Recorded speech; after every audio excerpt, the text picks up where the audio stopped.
কথায় আছে না, অসতের 10 দিন আর সৎ মানুষের একদিন। তো এমন অনেক বিচারই আছে যেগুলো একজন মানুষ দেখা যায় অপরাধ করেনি, তারপরেও সে ন্যায় বিচার পায়নি সঠিক সময়ে, বা দেখা যায় তার সাথে অনেক খারাপ কিছু ঘটে গিয়েছে কিন্তু সে তার প্রতিবাদ করার সাহস পায়নি, বা প্রতিবাদ করতে গেলেও সে ওরকম সাপোর্ট পায়নি। কিন্তু আল্লাহর ওপর সে ছেড়ে দিয়েছে, আর সে আল্লাহর বিচার আল্লাহ করবেই ইনশাল্লাহ। তো সে সময় চলে এসেছে জালিমের পতন ঘটার পরপরই। হ্যালো এভরিওয়ান, আসসালামু আলাইকুম। তামান্না তাসনিম পেজ থেকে সবাইকে স্বাগতম। চলে আসলাম আবার একটা ডেইলি ব্লগ রান্নার ভিডিও নিয়ে। আর আমার ব্লগ বলতেই বেশিরভাগ ফুড ব্লগ বা রান্নার ভিডিও, কুকিং ভিডিওগুলো আর কি। তো আপনারা যারা যারা আমার ভিডিওগুলো পছন্দ করেন তারা আমাকে অনেক বেশি উৎসাহিত করেন। আপনাদের কমেন্টস পড়ে আমার অনেক বেশি ভালো লাগে। অনেকে তো ইনবক্সও করেন যে আমার পোস্ট ভিডিওগুলো অনেক ভালো লাগে। এমনকি দেশের বাহির থেকে অনেক ভাইয়ারা আপুরাও আমার ভিডিও দেখে থাকেন, পছন্দ করেন। তাদেরকে অসংখ্য অসংখ্য ধন্যবাদ। আপনাদের ভালোবাসা আছে বলেই আমি এখনও নিয়মিত ভিডিও দিয়ে যাচ্ছি ফেসবুকে নিঃস্বার্থভাবে। তো আপনারা দোয়া করবেন আমি যেন আমার এই কষ্টের একটা ভালো একটা পারিশ্রমিক পাই ভবিষ্যতে। তো যাই হোক, এখন অনেক কথাই বললাম, ডিরেক্ট কিছুই বললাম না, তবে ইনডিরেক্ট অনেকে বুঝতে পেরেছেন, আবার অনেকে পারেননি। তো যারা বুঝতে পেরেছেন তো পেরেছেন, আর যারা বুঝতে পারেননি তাদেরকে বলবো যে এমনও কিছু কথা থেকে যায় যেগুলো ক্লিয়ারলি বলতে গেলেও বলা যায় না।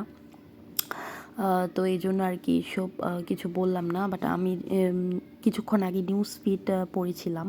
তো আমি যখন কোনো নিউজ ফিড ঘাটাঘাটি করি বা কোনো খবর টবর দেখি, তখন মানুষের মানে জীবনটা যে কত কঠিন, মানুষের এক একজনের ফ্যামিলিতে যে যাদের সাথে খারাপ ঘটে থাকে তাদের তাদের যে কী অবস্থা, তাদের মন মানসিকতার যে কী পরিস্থিতি, এগুলো মানে ভাবতে ভাবতে আমার অনেক বেশি খারাপ লাগে। আর আল্লাহর কাছে শুকরিয়া, আলহামদুলিল্লাহ আমাদেরকে আল্লাহ অনেক ভালো রাখছে। এবং যারা যারা ভালো আছেন তারা একবার হলে আল্লাহর শুকরিয়া আদায় করবেন।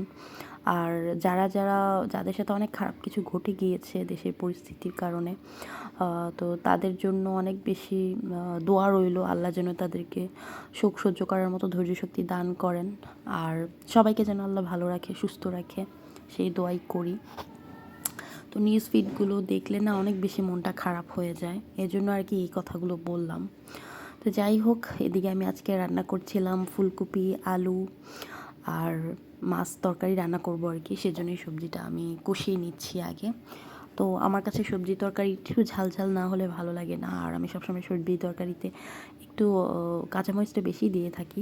তার সাথে আবার লাল মরিচটা তো দেওয়াই লাগে তরকারির কালার সুন্দর হওয়ার জন্য। তো এখানে যা যা লাগে সবই দিচ্ছি, কিন্তু সবজি তরকারিটা একটু লাইটভাবে রান্না করলে বেশি মজা লাগে। অতিরিক্ত মাংসে টাইপের যে মশলাগুলো আছে না, ওগুলো ইউজ করলে দেখা যায় সবজির আসল স্বাদটা পাওয়া যায় না। তো মাছ তরকারি বা সবজি তরকারি রান্না করতে গেলে লিমিটের মধ্যে যতটুকু আর কি দিতে পারবো, মশলা যতটুকু দিলে খেতে ভালো লাগবে অতটুকুই দিয়েছি। তো এই তো সবজিটা কষিয়ে আসলে তারপর আমি মাছ ভাজাগুলো দিয়ে দিব, সাথে রুই মাছ দিয়ে দিব আর কি। রুই মাছগুলো আমি ভেজে রেখেছি, আর এদিক দিয়ে আমি ফুলকপি আর আলুটা কষিয়ে নিচ্ছি। তো আজ এই পর্যন্ত, সবাই ভালো থাকবেন, সুস্থ থাকবেন, আল্লাহ হাফিজ।